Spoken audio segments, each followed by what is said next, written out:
دا د بېوسۍ او غربت نه ډکې سترګې د اسبنډ ډېری د شیرزاده د بچو دي، کوم چې څه موده وړاندې وفات شوی دی. د شیرزاده په پسماندګانو کې یو زوی، 4 لوریانې او کونډه ښځه ده. د کور حالت یې داسې دی چې د هر ګوټ نه غربت ساسي. د دې وړو ماشومانو ګزاره په خیرات صدقات ده، کوم چې د حکومت او مخیر حضراتو دپاره یو سوالیه نشان دی.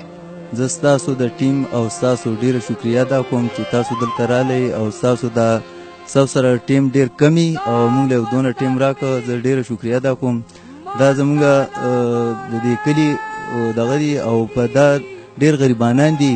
موږ حکومت ته او د نورو خلکو عوامو ته هم اپیل کوو چې د دوی سره لاس خلاص وکړي او مدد ورسره وکړي. موږ به د هغوی ډیره زیاته شکریا ادا کوو. غریبي او بېوسي د یو تورسرې دپاره ډیر ګران او مشکل ازمیښت وي. د دې بېوسۍ او مجبورۍ احساس امید ویلفئیر ارگنائزیشن تازهګرام وکړو. کم تنظیم دی د هغوی 100 روپۍ د میاشتې یا 50 روپۍ یا د چا څه وس کېږي، نو هغه راغونډو لکه دغه کېږي، نو دا کافي نه ده، چونکې دا علاقه چې دا ډېره غریبه ده او په دې کې ډېر مستحق خلک دی، ډېر مستحق خلک دی.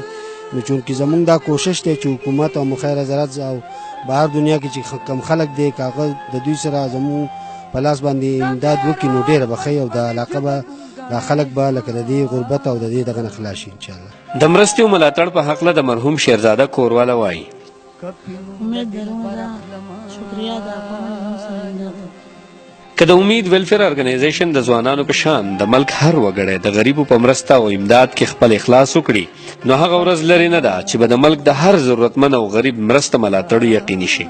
چې د خلکو خیرخواهي لري په زړه کې، مبارک شه بادشاهي لري په زړه کې. د امید ویلفئیر ارگنائزیشن تازهګرام ډیر مشکور یو چې د داسې غریبو مرسته او ملاتړ کوي. تر بل پروګرام پورې خپل کوربه احسان دانش ته اجازه ورکړئ. د لوی الله پامان.